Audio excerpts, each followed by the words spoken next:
আমাদের মাঞ্চুরিয়ান একদম রেডি খাওয়ার জন্য। এত সুন্দর একটা স্মেল বেরোচ্ছে যে তোমাদেরকে বলে বোঝাতে পারবো না একদম।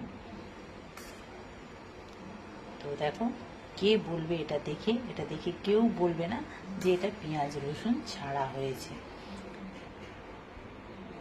খেতেও কিন্তু অসাধারণ। আমার বাড়িতে বেশিরভাগ মাঞ্চুরিয়ান হলে ভেজের দিনেই হয়, আর সবার এইভাবে রান্না করলে সবার এইভাবেই খুব পছন্দ।